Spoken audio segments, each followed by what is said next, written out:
Et bien salut à tous les amis, c'est ListyFoot, on se retrouve aujourd'hui pour une nouvelle vidéo pour le résumé et le débrief du match qui a eu lieu ce soir entre Brest et Paris. On va pas perdre plus de temps, c'est parti.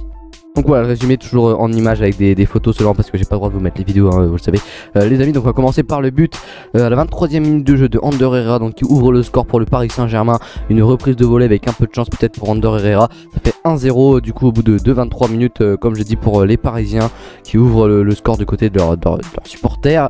Ensuite 2-0, but signé Kylian Mbappé sur une tête. On n'a pas l'habitude de voir le français marquer sur une tête très puissante, il avait de l'élan. Mbappé, ça fait 2-0 à la 36e minute de jeu. Et puis à la 42e, juste avant la mi-temps, c'est Franck Honora, l'ancien Stéphanois, le transfert le plus cher côté brestois, qui réduit un petit peu l'écart avant la pause. Ça fait 2-1 du coup grâce à ce but de Franck Honora bien servi avec une passe somptueuse juste avant.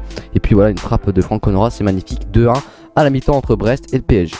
Et puis pour ce qui concerne du coup du résumé de la seconde période, le match se termine sur un 4-2. Et oui, grosse seconde période avec un but de Idrissa Gueye pour le 3-1. Idrissa Gueye à la 73e minute de jeu, un but magnifique à 40 mètres. Gueye va vraiment très loin du but. Idrissa Gueye, une frappe, le gardien pas forcément impérial du côté brestois, mais ça fait 3-1 pour les Parisiens à la 73e. À la 85e minute de jeu, Steve Mounier qui entretient le suspense et qui permet aux Brestois de revenir à 3-2.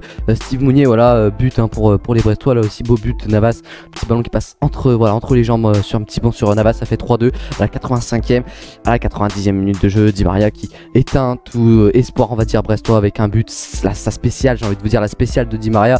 On le voit arriver, on se dit ouais, il est sur son pied droit, on sait que son pied droit c'est pas forcément son fort. Au final il s'adapte, il se met sur son pied gauche pour faire un lob juste incroyable sur le gardien brestois. Donc voilà, forcément que dans ces situations Bizot, donc le gardien de Brest, il peut pas grand chose. Victoire 4-2 des Parisiens au final.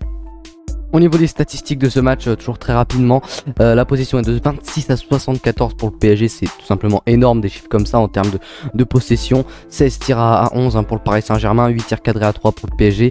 Voilà, au niveau des statistiques, Paris a été largement au-dessus.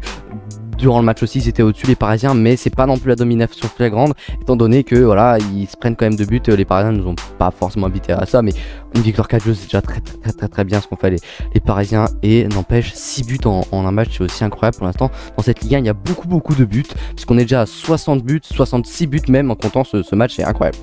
Et donc pour terminer cette vidéo, on va aller jeter un petit coup d'œil au niveau du classement. Le Paris Saint-Germain qui avec cette victoire du coup est premier forcément, du coup avec un match d'avance sur tous les autres concurrents sauf Brest forcément.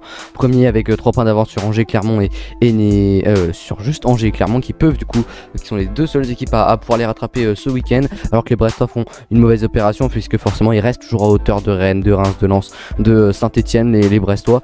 Et ils peuvent se faire dépasser par Montpellier, Monaco, Metz, Bordeaux, Lyon et même par toutes les équipes en fait qui sont derrière. Donc c'est sûr que Brest c'est pas une excellente opération, après c'est quand même le PSG, mais voilà, au niveau du classement, belle opération par contre du côté parisien.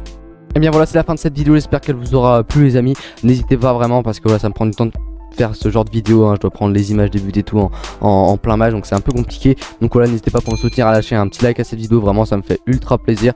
Et à vous abonner aussi à la chaîne YouTube, ça c'est ce qui me soutient le plus, donc vraiment merci à tous les amis. Je vous dis à la prochaine pour un nouveau live football ou pour un nouveau débrief. C'était ListyFoot, ciao.